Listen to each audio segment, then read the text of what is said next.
हर रोज एक नई कहानी देखने के लिए चैनल को सब्सक्राइब करें और बेल आइकन दबाना ना भूलें। कहते हैं शादी के बाद हर आदमी जोरू का गुलाम बन जाता है, लेकिन मयंक हमेशा से अपनी माँ जानकी को बोलता था कि वो कभी अपनी पत्नी के हाथों की कठपुतली नहीं बनेगा। लेकिन जब कुछ दिनों बाद एक परी नाम की लड़की का रिश्ता आता है, मयंक अपनी माँ के साथ परी को देखने जाता है, जहाँ परी और उसकी माँ नीलम के सामने होने पर जानकी उससे कहती है, और बेटी घर का काम वगैरह कर लेती हो? नहीं नहीं आंटी जी, वो क्या है ना, मेरी माँ ने मुझे किसी की बहू बनने के गुण सिखाए हैं, नौकरानी बनने के नहीं। अरे वाह, क्या सोच है आपकी। सही बात है ना माँ, एक लड़की अपना घर छोड़कर दूसरे के घर काम करने थोड़ी ना जाती है। बहुत सही कहा आपने। ये देखो, कल तक जो जोरू को गुलाम ना बनने की बातें करता था, वो अभी बस जोरू देखने आया था, तभी गुलाम बन बैठा। अगर इस लड़की को बहू बनाया तो ये तो मेरे बेटे को उंगलियों पर नचा के रखेगी और ये बंदर नाचेगा भी, इसलिए मना कर देती हूँ। बहन जी बताइए, कैसी लगी आपको मेरी बेटी? वैसे तो मेरी बेटी में कोई कमी है ही नहीं जो आप नापसंद करे, लेकिन फिर भी आप अपने मुंह से बता दीजिए। जी मुझे तो पसंद है, मेरा मतलब हमें पसंद है, मुझे और माँ को। क्यों माँ? ये लड़का तो कर दी मुसीबत। अच्छा खासा मना करने जा रही थी, अब इसने हाँ कह दिया तो क्या करूं? ना चाहते हुए भी इस लड़की को बहू बनाना पड़ेगा। जानकी जैसे ही इस रिश्ते के लिए मना करने जाती है, उससे पहले ही मयंक हाँ कर चुका था, जिसके चलते अब जानकी को भी रिश्ता पक्का करना पड़ता है और वो परी को शगुन देकर रिश्ता पक्का कर देती है। अब गुजरते समय के साथ शादी का दिन नजदीक आता है, जिस पर एक शाम जानकी अपनी पड़ोसन मालती के साथ बैठकर शादी के कई कामों की लिस्ट बनवा रही थी कि तभी मयंक वहाँ आकर कहता है, माँ मैं जरा अपने कमरे में पेंट बदलवा रहा हूँ, तो कुछ जरूरी सामान आपके कमरे में रख रहा हूँ आज के लिए। अरे लेकिन क्यों बदलवाना है? अभी 1 महीने पहले ही तो पूरे घर में नया पेंट हुआ है और तेरे कमरे में तो तेरी पसंद का ही हुआ था। फिर भी वो माँ, परी जी को ये कलर पसंद नहीं है, उन्होंने मुझे अपनी पसंद के कलर बता दिए, इसलिए वही बदलवा रहा हूँ। देख रही हो मालती बहन, यही लड़का बोलता था मुझे कि माँ मैं कभी जोरू का गुलाम नहीं बनूंगा, और अब देखो अगली अपने घर में बैठे बैठे इसको अपनी उंगलियों पर नचा रही है। यहाँ आने के बाद तो न जाने क्या करेगी। क्या जानकी, तू भी ना, अरे अब नई बहू आ रही है तो थोड़ा कुछ उसकी पसंद का भी होगा तो उसको भी अच्छा लगेगा। जा मयंक बेटा, तू करवा ले काम।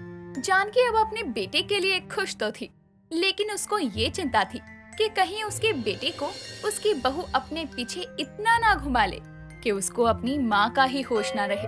खैर, इन सब तैयारियों के 1 हफ्ते बाद शादी का दिन आता है। जानकी बहुत खुशी से नाचती गाती अपने घर में बहू लाती है और दरवाजे पर खड़ी जानकी जब दोनों की आरती उतार रही थी, तो परी धीरे से मयंक के कान में कहती है, सुनो ना जी, सासू माँ को बोलो थोड़ा जल्दी आरती उतारे, मुझे बहुत थकान हो रही है। ठीक है, बोलता हूँ। माँ जल्दी आरती करो ना, मुझे और परी जी को बहुत ज्यादा थकान हो रही है।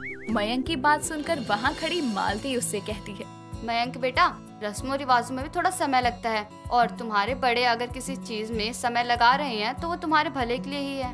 कोई नहीं मालती बहन, शादी के रस्मों रिवाजों में थक गए होंगे।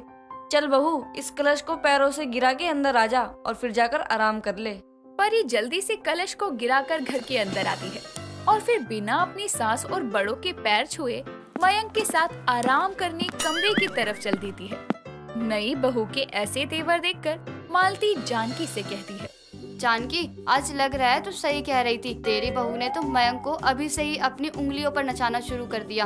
कितनी अजीब बात है ना, जिस बेटे को माँ बचपन से जवानी तक अपने कलेजे से लगा के पालती पोसती है, उस लड़की को कल की आई लड़की कुछ ही दिनों में अपने पल्लू से बांध लेती है कि उसे उसके आगे अपने खून के रिश्ते भी नहीं दिखते। कोई नहीं मालती, वो भी अपना घर छोड़कर इस घर में आई है, और बाकी मेरा बेटा जितनी भी अपनी बीवी की सुने, लेकिन कभी अपनी माँ को भी तकलीफ नहीं होने देगा। जानकी को अपने बेटे मयंक पर इतना विश्वास था कि बहू के लाख कहने पर भी वो अपनी माँ को कभी तकलीफ नहीं देगा।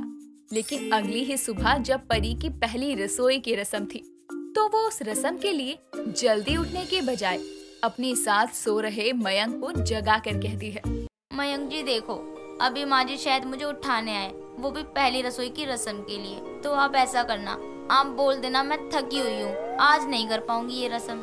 ठीक है परी जी, आप आराम करो, मैं बोल दूंगा। मयंक परी के कहने अनुसार चलता है और परी को उठाने आई जानकी को रस्म कल करने की कहता है। जानकी मजबूरी समझते हुए उस दिन मान जाती है। लेकिन अब एक हफ्ता गुजर जाता है। परी खुद ना बोलकर मयंक के जरिए ही काम से बचती रहती।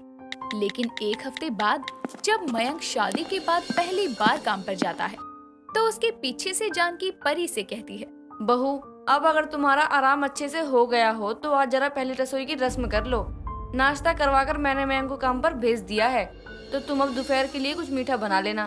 माँ जी, मैंने तो पहले ही कहा था कि मैं कोई काम वाली के काम सीख कर नहीं आई हूँ, तो आप क्यों मेरे पीछे पड़ी हैं कि मैं ये पहली रसोई एंडोल करूँ? क्योंकि ये काम वाली के काम नहीं, घर की बहू के काम होते हैं।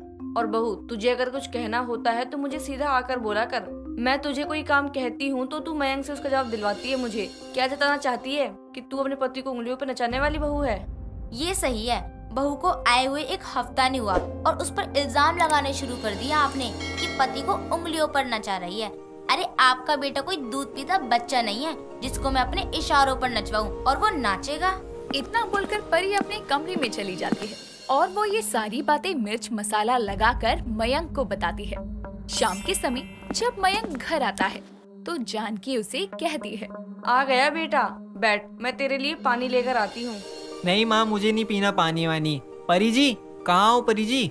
मयंक के बुलाने पर परी कमरे से तैयार होकर बाहर आती है और उसके बाहर आते ही मयंक अपनी माँ से कहता है, माँ मैं और परी जी बाहर डिनर पर जा रहे हैं, लेट आएंगे तो आप खाना खाकर सो जाना। आज परी जी का थोड़ा मूड ऑफ था, आप दोनों की दिन में कुछ बात हुई होगी, इसलिए मैंने सोचा उनको कहीं घुमा लाऊं।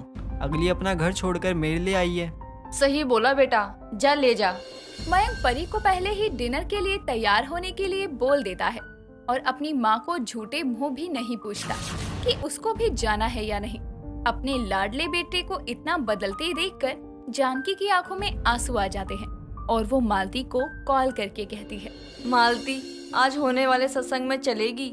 मेरा मन नहीं लग रहा इस घर में। मेरी बहू ने मेरा इकलौता बेटा छीन लिया मुझसे। अब वो ऐसे उसके इशारों पर नाचता है जैसे इस घर में कोई है ही नहीं उसके सिवा। तू रो मत जानकी, मैं हूँ ना तेरी सहेली। चल तैयार होकर आजा, चलते हैं सत्संग। जानकी तैयार होकर मालती के साथ सत्संग के लिए निकल जाती है और लगभग आधी रात 12 बजे के बाद घर आती है तो देखती है कि दरवाजा खुला है। घबराते हुए वो मालती से कहती है, ए मालती, मेरे घर का दरवाजा खुला है, कहीं कोई चोर तो नहीं आ गया? चल जरा। जानकी जैसे ही दरवाजा खोलती है तो अचानक से पूरे घर की लाइट जलती है और सामने मयंक और परी हाथों में केक लिए खड़े थे। दोनों जानकी के आते ही एक साथ कहते हैं, happy birthday to you, happy birthday to you, happy birthday dear माँ, happy birthday to you, happy birthday to you. ये सब? तुम दोनों तो बाहर डिनर के लिए गए थे, तो ये सब कब किया? माँ आप ये कैसे सोच सकती हो कि आपका बेटा आपको भूल जाएगा, शादी के बाद आपके ऊपर ध्यान नहीं देगा। माना इतने दिनों से मैंने आपके ऊपर ध्यान नहीं दिया, लेकिन वो बस थोड़ा सा ड्रामा था परी जी के कहने पर। हाँ माँ जी, माफ करना, लेकिन ये सब मैंने इसीलिए किया क्योंकि शादी के पहले जब मयंक अपने कमरे का पेंट बदलवाने की बात कर रहे थे तो आपने कहा था कि मैं उनको अभी से अपनी उंगलियों पर नचा रही हूँ। उस वक्त मैं कॉल पर थी इनके साथ और मैंने वो सुन लिया था, तो थोड़ा सा आपको परेशान करने के लिए किया कि अगर मैंने आपके बेटों को अपनी उंगलियों पर नचाया तो ऐसा हो जाएगा ये घर आपके लिए। तो बहू ये सब इसलिए? लेकिन तूने एक हफ्ते तक अपनी पहली रसोई के लिए भी हाँ नहीं बोला, वो क्या था? वो इसलिए माँ क्योंकि परी जी पहली रसोई में आपका बर्थडे केक बनाना चाहती थी, इसलिए उन्होंने मना कराया मेरे से।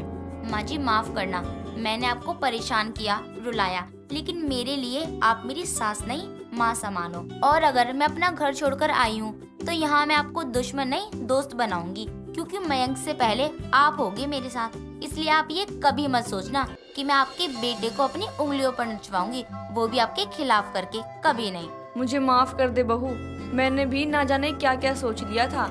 इकलौते बेटे के बदलने का डर आ गया था मेरे मन में। अच्छा ये बताओ, तुमको कैसे पता था मैं सत्संग में जाऊंगी?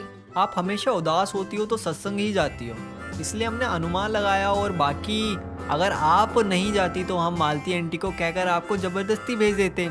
खैर अब ये छोड़ो, चलो अपनी बहू के हाथों का बर्थडे केक काटो, पहली रसोई में बनाया है इसने। हाँ हाँ जानकी जल्दी कर, मुझे भी खाना है बहू के हाथ का बना केक। आखिर जानकी की गलतफहमी दूर हुई कि उसकी बहू अपने पति को अपनी उंगलियों पर नचाने आई है और अंत में जानकी ने अपने बहू बेटे संग बड़े ही प्यार से अपना जन्मदिन मनाया।